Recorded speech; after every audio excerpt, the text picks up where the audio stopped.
They need to be clear, fair, and most importantly, enforceable. You should do things that set your suppliers up for success and not for failure.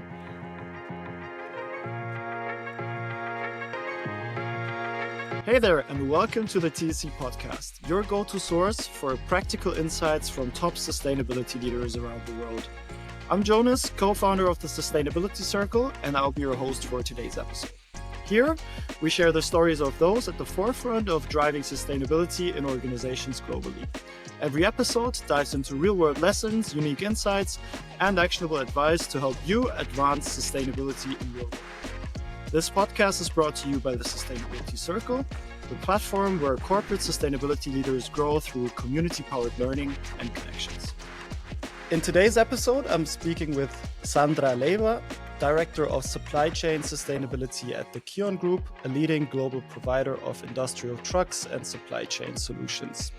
Supply chain sustainability is often seen as one of the toughest challenges for sustainability leaders, balancing stakeholder dynamics, aligning business goals, and navigating complex data requirements across global operations.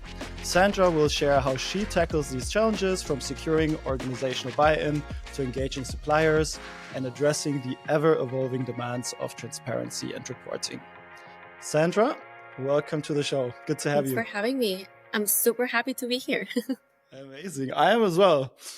All right. To start, and how we always do it, can you tell us a little bit about your background, your journey into sustainability, and also maybe how you ended up in your current role as a director of supply chain sustainability? Yeah, of course. And thanks for the question. So it's actually quite interesting journey because my background is actually aeronautical engineering. So my journey on sustainability started from an internship in R&D. I started to work with cross-functional teams for a company named Dematic, a provider of automated solutions. And within that journey, they got acquired by a German company. So we started to do sustainability as a North American company from 0 to 100, starting to implement all governance mechanisms, the strategy, and having that background of working with cross-functional teams, they decided to involve me in all of this work stream named sustainability. So moving forward, then I started to lead the strategy. This was something that had a lot of visibility, started to report to top management really early in my career. And as the topic evolved, I started to do more things and expand the program for the organization. So first the central strategy, then something related and strategy related to product sustainability. And afterwards, I started working on Amazon within their worldwide sustainability organization as a product management lead for supply chain innovation solutions. So if you have heard about the Sustainability Solutions Hub, I was one of the product management leaders working on that and supporting the development and launch of this platform. So after some shifts and moves, KION, which is the parent company of Dematic, decided to ask me if I wanted to work with them on supply chain sustainability, leading the program for their more than 40,000 suppliers and the operationalization of all their requirements. So, that's in a nutshell my story. That sounds super, super interesting. And for those unfamiliar with the KION Group and also what supply chain sustainability entails, maybe can you give us a 1 minute or 2 minute breakdown of your day-to-day, so to speak? Yeah, of course. So before, we talked about implementing sustainability within our own companies, working on scope 1, scope 2 strategies. But as requirements started to evolve, we needed to have this shared responsibility within outside our four walls. So what a supply chain sustainability director professional does is to implement all of these things that we're doing within the organization, within our other most important business partners, which are suppliers. In this case, we make sure that we go from compliance to innovation programs and upskill our suppliers to make sure that they have this enablement portion, as well as enabling our internal teams through education, governance mechanisms, inclusion of sustainability criteria within terms and conditions or awarding decisions. So yeah, there's a lot of things to unpack when it comes to supply chain sustainability, and I'm really excited to talk about that with you. Yeah, as you said, there's a lot to unpack, and also if I speak to the people in the TC community who are sustainability leaders all over the world, sometimes I feel like supply chain sustainability is like this ultimate puzzle almost, something that Yeah. many are tackling but haven't quite cracked maybe. So whether it's managing the stakeholder dynamics or the data challenges that come with it or aligning business priorities, etc., etc., it seems to be quite complex or even overwhelming to some. So I'm really happy we're having this conversation today and can really get into some practical strategies how to address this. So maybe to start us off, why is supply chain so complex when it comes to sustainability and so Well, first of all, critical? because supply chains are complex by nature. You think about all of these stakeholders are outside of your control. And then imagine if it is complex to implement sustainability and get the buy-in within your organization. Now imagine an external stakeholder in which you have even shared ownership on a lot of metrics that go beyond sustainability. You're talking about cost, you're talking delivery, you're talking volume. And on top of that, sustainability, which is an unknown topic for a lot of them. So for or thinking how supply chains are moving towards like all of this localization, when you start working with smaller suppliers that doesn't have a sustainability team, how do you enable them to do that? And how are you able to compete with these other priorities that you have in the world of procurement and sourcing? That's why supply chain sustainability is so relevant, because you need to get creative. There's no a one size fits it all. And there are a lot of complexities like company size, region, maturity. And this is something that we're going to talk about during this episode.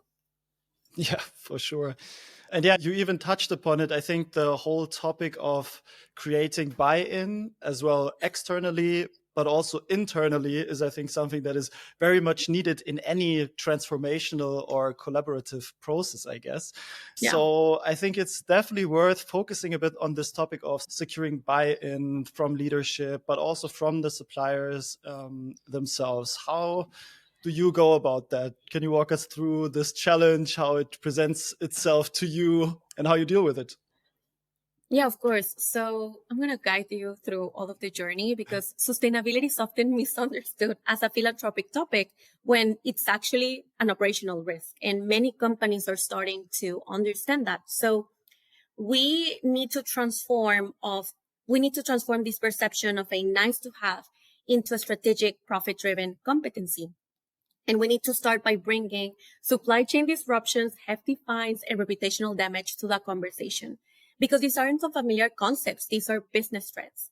And the ones that are associated to sustainability are just going to increase within the next years. We are talking about PFAS, CBAM, the EU deforestation law. So the first step is to map all of these siloed risks and understand how they may impact our bottom line. In that way, we can start creating a long-term vision and strategy that aligns with broader company goals.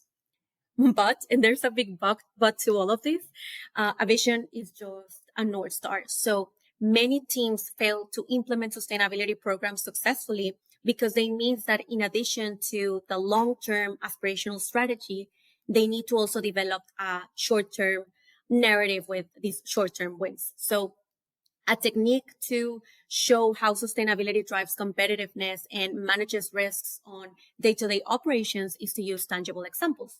For instance, we sent a newsletter earlier this year about the Volkswagen import restriction incident in February. So the U.S. Customs Border Protection impounded thousands of vehicles, including Porsche, Bentley, and Audi models, due to a subcomponent that potentially violated anti-forced labors. It was estimated to cost the company around 100 million euro in logistics, replacement parts, and delayed deliveries.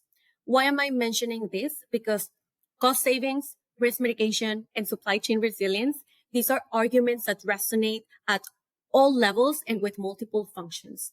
Other strategies for increased engagement and to embed sustainability in company culture include training and recognition. So basically upskilling our partner teams to minimize resistance to the unknown. A defined strategy narrative, and guidance is necessary to increase awareness and create shared ownership, which I believe that is the key to embed sustainability within a company culture. Yeah. And I think having the internal side and having the people on board is the one side. And then the other part that I was also mentioning in the question is talking to the actual suppliers. So maybe let's also shift a bit towards focusing on them. There's a diverse range. Every supplier is a bit different in size, different in maturity level, maybe different in the regulatory environments they operate in, etc. And this, I would guess, comes with very different cultures, expectations, what they want to deliver in terms of data, all these kinds of things. So from an internal perspective, then going outside to actually approaching the suppliers, how do you deal with this diversity of partners? You mentioned something key, supplier maturity. So first we need to understand where our suppliers are on their sustainability journey by conducting a thorough maturity assessment. The common mistake is that many companies start executing and implementing as a response to regulatory requirements before evaluating the current level of our suppliers' practices and capabilities. For instance, for example, for those suppliers just at the beginning, think of us as their sustainability coaches. We provide the training and resources that they need in order to build that foundational knowledge. And we help them understand that sustainability isn't just about doing good. It's about doing better for the environment, their workers, and ultimately for their business itself.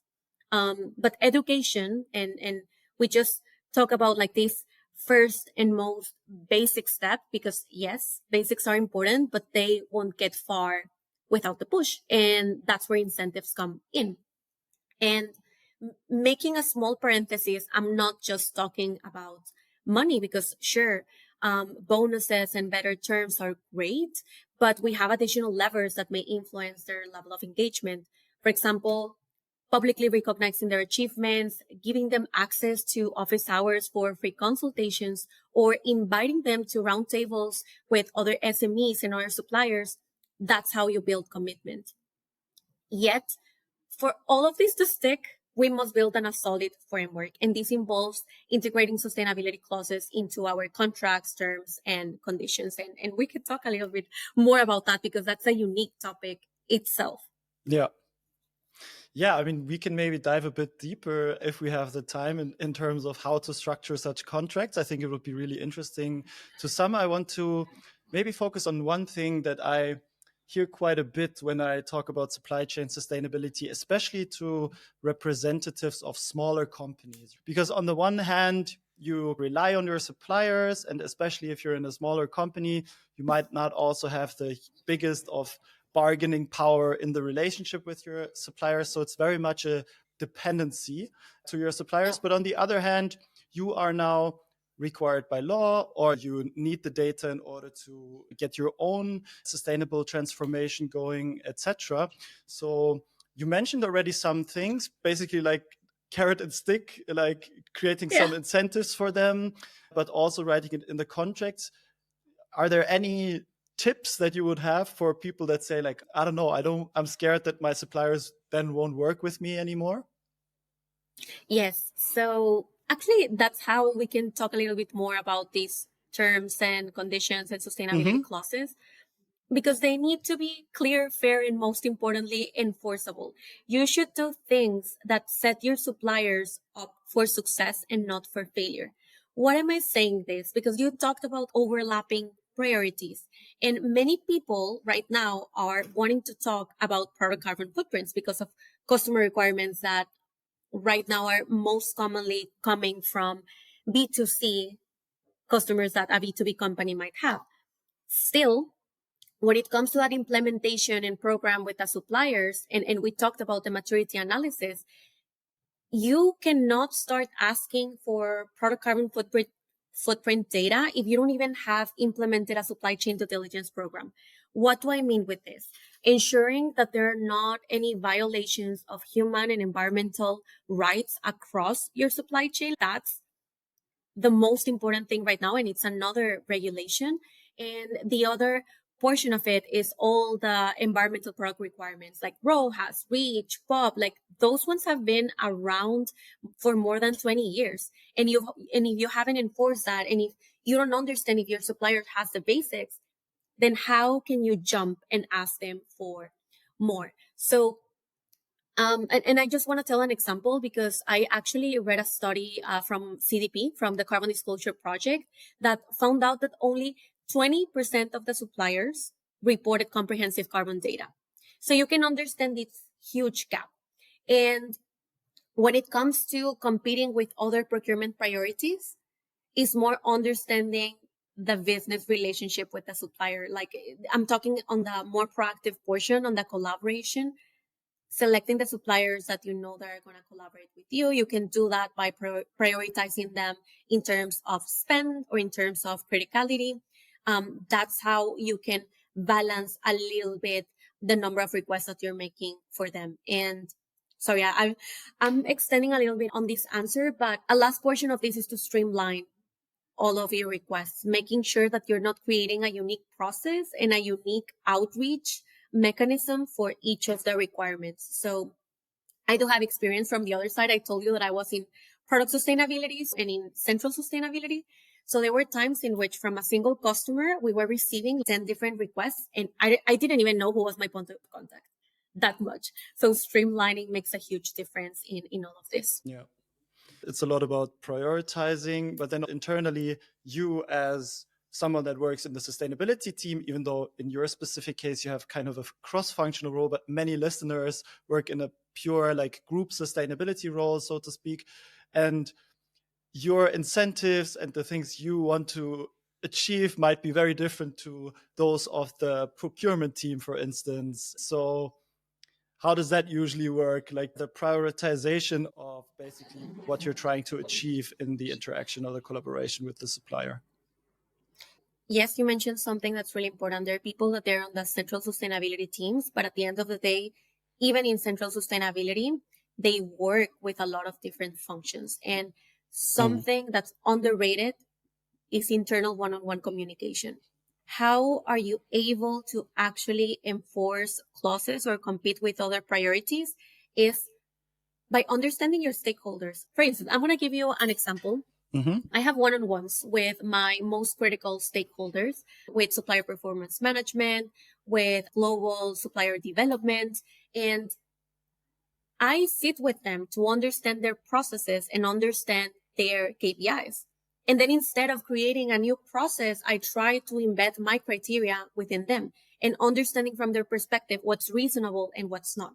Again, if I go and I tell them, hey, I want to start asking for life cycle assessments or cradle to cradle certifications, they're going to be, first of all, like, what is that? And that's not going to happen. Our suppliers are not there. You need to rely on the experts and then try to propose and try to say, okay, this is my thought process and this is the why. What does it make sense for us to implement it and create that shared ownership in the process itself? Of course, that's a portion that's going to help you, first of all, create a more targeted program, an enforceable program. And second is a portion of de-risking, because I don't know if you have experimented this before or anyone seeing it here, but you have an idea that seems great, but then you get in front of top management. And if you haven't de-risked enough or if you haven't connected with your stakeholders, the conversation is going to derail and your project can fall, can crumble really fast. So yeah, it's my advice. I think you mentioned something really important, understanding the goal that someone's working towards, right? If people have no understanding of the shared goal or are even aware why the company is maybe also trying to achieve a certain thing, then it will also be very hard to get people on board with such additional initiatives, so to speak. Maybe to transition a bit to, like, for me, the second, let's say, focus area when I have conversations with sustainability leaders regarding supply chain, which is data. I always hear, oh, data transparency is really hard to achieve. And of course, building the relationship with the supplier is most likely the start to get there and getting them to provide data, etc. But On the other hand, for many companies, this is not something they have time to do now over years because there are a lot of regulations. CSDDD, supply chain transparency is something they basically needed yesterday.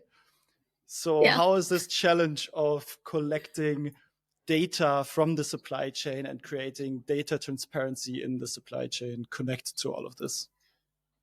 I'm not going to minimize the fact that it is horrible and so complex to start. You have so Yeah. many possibilities. You have so many different tools. So maybe I can walk you through step zero. We can Yes. talk about, in general, how organizations are first having the challenge in implementing sustainability programs because the data on their ERP systems. And by this, I mean, for example, you're trying to get the right contact data to reach out to suppliers. So that's the Mhm. first thing. Like that's the first blocker. And it's something that you need to align internally because it relates more to data management. Now, talking about all the governance structures, first, you need to define your goals and implement standardized procedures for data collection and auditing as well, because you mentioned the CSR triple D, and it's it's heavy. So companies shouldn't be underestimating the auditing portion of this. They're Yeah. gonna ask you the nitty gritty details, and when it comes to supply chain, you need to have everything justified. So understanding that and providing a solid foundation for all stakeholders to understand the purpose and expected outcomes. Again, me talking as I'm trying to explain, all of my stakeholders are going to collect data. In this case, I'm going to assume that it is regional procurement teams or global functions that relate to supplier management and development. And with that, now that everyone has an understanding and you establish a governance framework, you implement quality assurance processes, including the regular internal audits. Mm. In the world of sustainability, talking about frameworks, GHG protocol, GRI global reporting standard, which is used by 73% of the 250 largest organizations worldwide. And additionally, on the reporting and auditing, you need to make sure to leverage technology and automation as it increases accuracy and efficiency. And we can talk a little bit about that. For example, for the supply chain due diligence mapping, how can you cover 40,000 suppliers, at least Yeah. on the most compliance basic steps? I can guide you a little bit through that. But coming back to this, to the process, then you need to keep engaging your stakeholders early and often. Once you have everything defined, you can establish mechanisms like newsletters, emails. Not everything is meetings. So also have that right balance between still upskilling them, but not having like 3 or 4 meetings a week with your other procurement teams, because then they're going to Mhm. try to avoid sustainability. Yeah. Um, for instance, you can offer programs to enhance your stakeholders' understanding for data collection methods and the tools that they're using. I'm almost there. You need to prioritize those impacts and opportunities up front. So being transparent about why and where you're focusing your efforts according to impact and likelihood. This is something that has worked tremendously within my organization. Yeah. Within the data collection efforts, you need to understand how many millions or billions of dollars of spend are at risk. And that needs to be a key lever of your communication message for the why to your stakeholders. Yeah. Last but not least, you need to remember that this is an ongoing process. Understanding that this data collection is not perfect. I see a lot of companies planning for 2-3 years, and it is an iteration process. So if you try to plan 2 or 3 years and then don't have these feedback mechanisms, you're not going to be able to understand where you need to make changes within data collection processes or quality assurance audits. So Yeah. yeah. It sounds very complex. I'd like to dive a bit deeper into this mapping process that you mentioned. I think it's very interesting to know, as it's also a very tangible example in terms of like how to structure such a process, what type of data points you record for the suppliers because it's needed for the sustainability process. I think this could be very interesting. Yeah, so this information publicly available, but most of the companies, in order to comply with the German supply chain due diligence law, they establish a risk management process as a requirement. So basically, how are you going to tackle the risk and how are you going to cover all your suppliers? How are you ensuring that there are no human and environmental rights violations across your supply chain? So there are tools like EcoVadis, like Integrity Next, and more that help you with DUNS numbers of suppliers or supplier IDs to be able to do a mapping of country and industry. So let's say you get suppliers that are in high risk locations or that operate for high risk industries. And then you go deeper, you ask them a thorough assessment that requires them to upload their policies, their procedures, that avoid child labor, forced labor, harassment in terms of environment, any potential spills or compliance with local and federal laws. So that's kind of like desk-based questionnaires. Once you identify a supplier, and these softwares are automated and complex in a good way because they even check the news around potential suppliers and then they flag you. Okay, this supplier might have a forced labor violation or a child labor violation. And then you go to a supplier and try to tackle and address that risk directly within different mitigation measures. So now you have like a funnel in which you know where you need to target your like one-on-one efforts and office hours, because one of the things that we need to remember is that empowerment needs to go before disengagement. Why? Because if you find an uncompliant supplier, you shouldn't just be shifting because the problem is not going to go away. You first need to try to get the supplier to be compliant. And that's something that the law says and encourages you to do. So you work hand in hand with the supplier to disappear that problem. But of course, there are mechanisms in cases there are suppliers unwilling to comply, to provide data, or to remediate the problem. And that's how you pass from having volume to more targeted efforts to suppliers that need that the most, in a nutshell. Yeah, super interesting. And I love the way you talk about it because I can hear that it's very much driven by the risk and opportunity side rather than, just the regulatory requirements in a way. Yeah. But still, the regulatory environments, they are there and they are different for many suppliers around the world. So I would guess if you, for instance, approach a supplier in, let's say, South Asia, and you send them a survey and say like, hey, we need this under CSR triple D, for instance, do they from the get-go understand what's going on mostly? Or is this like do you also see the responsibility of education basically on your side? Because you talked about creating newsletters, etc. And how well has that worked for you working with a global supply chain? Well, so yes, there's a lot of upskilling needed. Actually, there's a study from McKinsey that reported that 43% of companies have only basic sustainability practices. Yeah. So you can imagine, and again, KION is a plus 40,000 employee company, and we have sustainability teams. But majority of suppliers, when we talk about manufacturing of steel, of aluminum, or when it comes to catalog parts, when we talk about distributors, they're not going to be companies of more than 5,000 employees or 1,000 employees in some of the cases and more. When we have all of these cost mitigation strategies, we try to localize as much as possible. So again, yes, I talked before about us being their sustainability coaches. That's real. So you need to have pre-recorded content. You need to offer office hours. Another mechanism is within the supplier days, you need to include the sustainability portion of it, opening the door to have this feedback from the suppliers, not only socializing the requirement, but also understanding, were you even aware of this?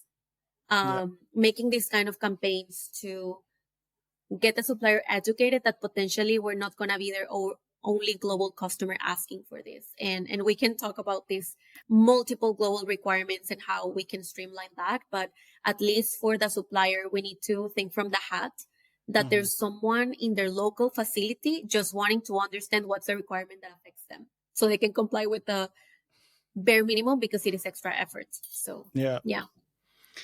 All right. So Sandy, tell me, we are very much, I feel like, at the beginning still of supply chain sustainability developing for many companies, at least Yeah. regulatory push for some companies even starting only in a couple of years, or in some regions of the world maybe there isn't any at all. So what does the future look like for supply chain sustainability? Where are we moving? Do you have some thoughts on that? Yeah, of course. Nothing new. We always talk about the before and after COVID.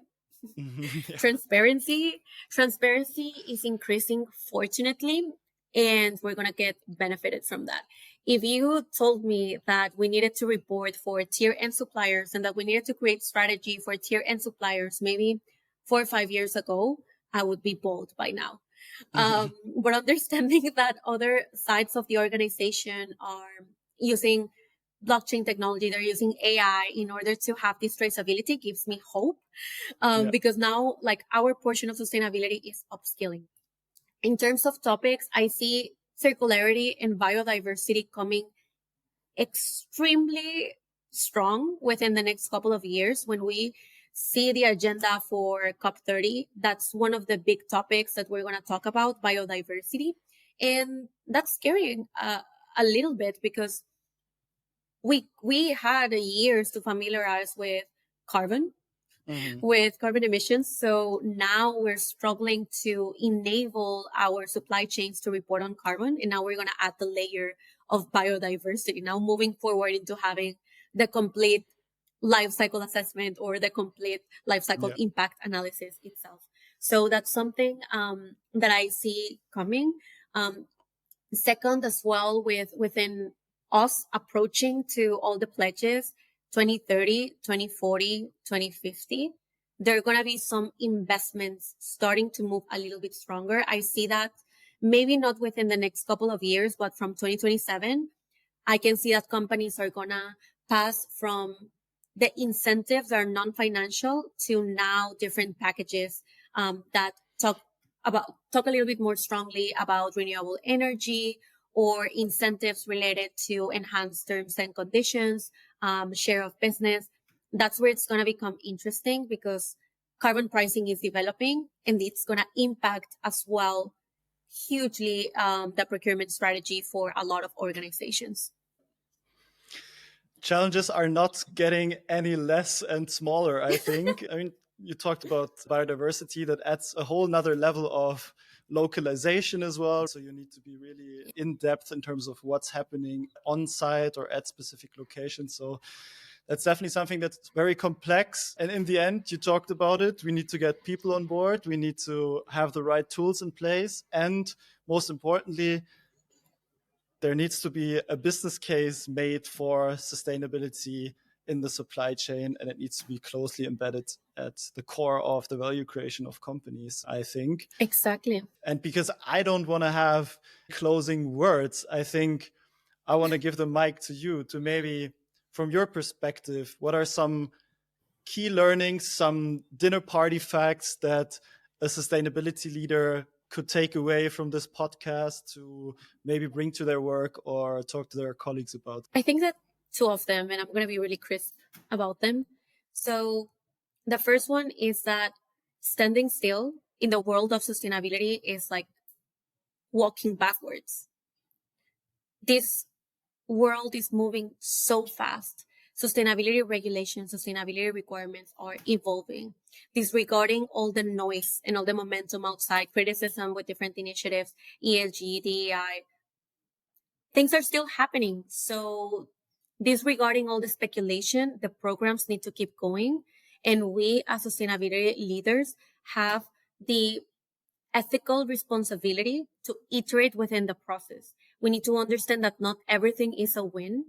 And one of the biggest mistakes that I see with sustainability professionals is that we want to report as if this was a short-term KPI when it is a long-term strategy.